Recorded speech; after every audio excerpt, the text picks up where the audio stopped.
In 1939, for the first time in its history, sport was televised. Baseball became the first contest to be aired live on NBC. NBC at the time was an experimental network based out of New York, and it would become the first of many networks to televise a major sport. As you can see, the camera used was nothing like the usual setup we see today. At first, the only idea was to try and pan back and forth between the pitcher and the catcher in an attempt to pick up the ball.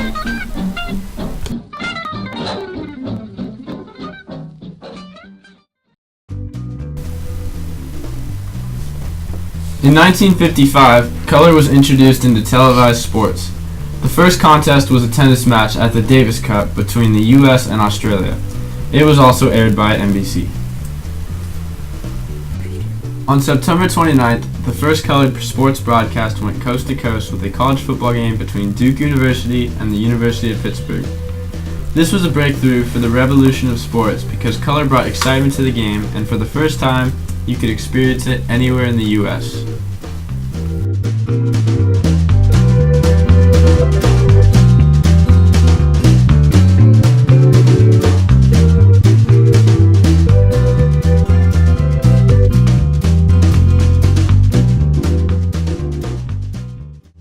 Now I present you with a short clip about Tony Verna and his breakthrough idea of instant replay during the Army-Navy game of 1963. On the 22nd anniversary of Pearl Harbor, at the Army-Navy game in Philadelphia, television director Tony Verna turned a routine football telecast into a game which will live in infamy. On December 7th, 1963, I aired the first instant replay. In the early 1960s, college and pro football telecasts were devoid of the viewing enhancements we now take for granted. And since instant replay had yet to be invented, viewers could see what happened on a play, but they couldn't see why it happened. So I'd say to cameramen like Joe Sidlow, I'd say, Joe, what happened to that receiver? He says, oh, he tripped at the line, he was checked or something. And I said, wouldn't it be great if I could see what happened? But it didn't matter later. It had to be instant, right after the play. Executing the first instant replay was a logistical nightmare, beginning with the size of the videotape machine needed. They were the size of 2 Frigidaires. And it came with a tape that had I Love Lucy on it, and so if the tape didn't record properly, you would get Lucy on the air. I mean, you had to be careful, because this was 4 years before there was a Super Bowl. This was the biggest game, and if you fool with the Army-Navy game and messed that up, that was the end of your career.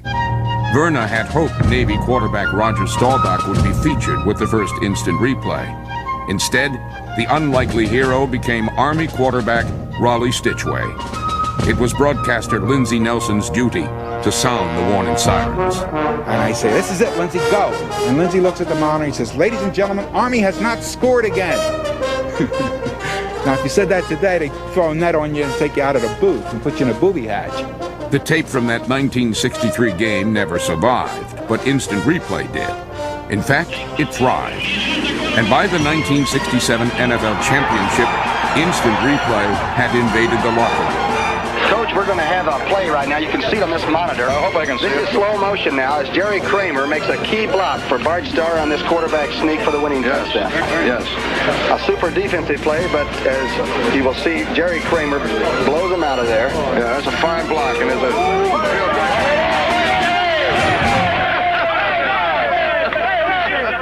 Today, when you watch a game, you couldn't think of watching without the instant replay. It goes hand in hand. In 1965, a couple years after replay was brought into sports, graphics were presented on screen for the first time. The letters and numbers that relayed the score to viewers was created by a character generator that overlaid the score over the live footage. During the 1975 World Series, technology improved enough to where stats could be updated during the course of the game.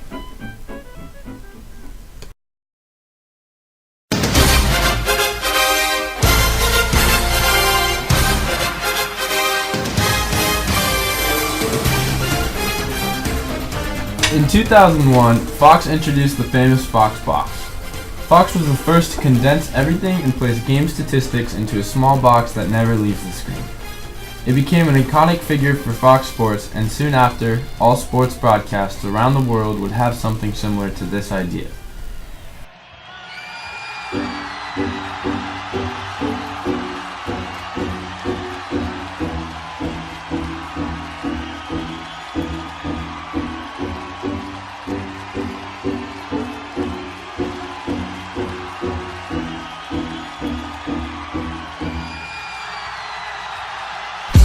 Sports and broadcasting has evolved so much over the past 75 years and continues to grow every year.